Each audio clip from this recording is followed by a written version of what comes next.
Guys, I'm Doug Davis. Christina Hummel. Emilie. Mike Yaroshefsky. John Maw. Hi, I'm Jenn. Laura. Steven. Hi, I'm Tory. Michelle.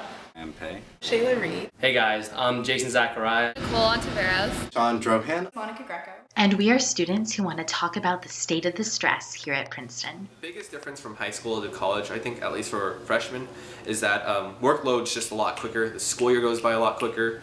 And every year, while we get more accustomed to being pressure cooked, Princeton sort of throws another punch at you, whether it's independent work junior year or social stresses sophomore year with bicker and other stuff. Sometimes the expectations of you may be more than what you can actually do, and that's okay. It's okay to feel overwhelmed like So I would actually see being overwhelmed as a sign of strength as opposed to a sign of weakness, because it means that you have challenged yourself. Because this place can really get overwhelming sometimes.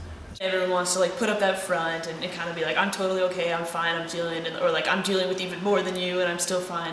But I think we all know it's not totally true. I think one of the most important things you can do for yourself is actually admitting the fact that you are stressed out, that you're not doing just fine when somebody comes along and asks you. We are all very good at acting like we have it together and we have everything under control.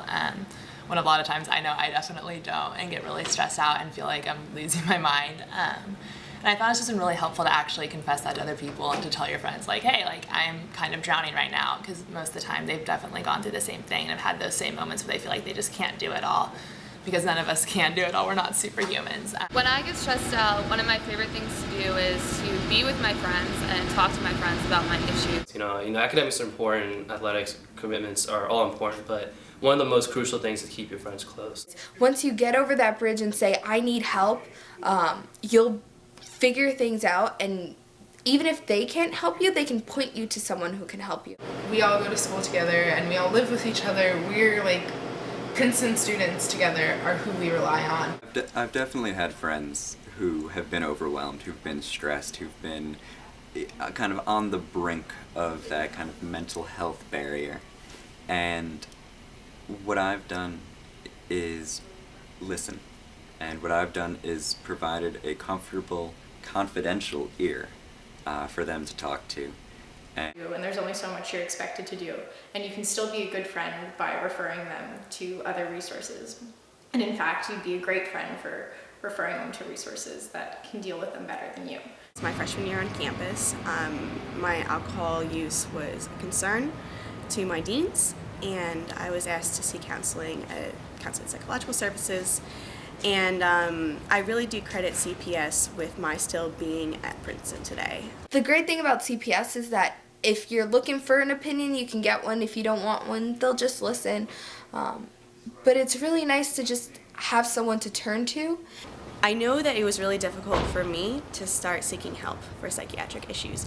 I actually had no idea that the thoughts that were going on in my mind weren't normal or healthy.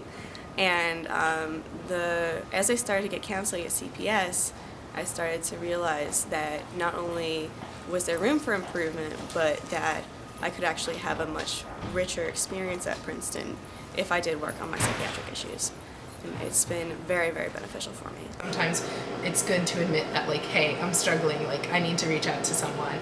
And I just wish that there was a lot more of that on campus. I think that opening up a dialogue about your own mental health, about how stressed you may or may not be, can really go a long way to affecting the overall mental health of this campus.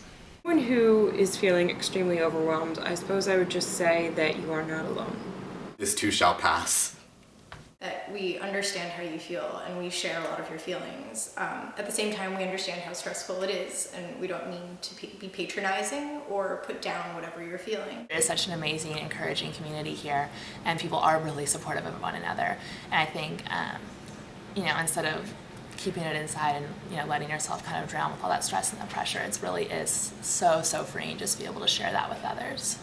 One of the really cool things that is happening during this mental health week is a panel that we're having on Friday where students talk about how they're not the only ones dealing with stress. So I'm really excited about this event. We bring together students from different aspects, from different involvements that talk about how they deal with stress and how they're not the only ones dealing with stress. So it should be a really good time, really fun, and should learn a lot. So. We're excited to see Dr. Oz because, I mean, he's the guy you see on Time Magazine and, you know, Yahoo, because that's my homepage. And, I mean, just for him to speak to us about mental health, hopefully he'll give us some, like, medical insight as to how to just keep ourselves afloat. There's an event where they're talking about how to be a better friend for when friends are stressed and maybe even depressed. And I think I'd be interested in going to that. Mental health challenges are shared by many people right here on our campus, but it can be difficult to know where to turn for support. I really hope this week can highlight the resources that will allow you to take an active role in promoting your mental health and the health of those around you. We're all tigers, and together, we're strong.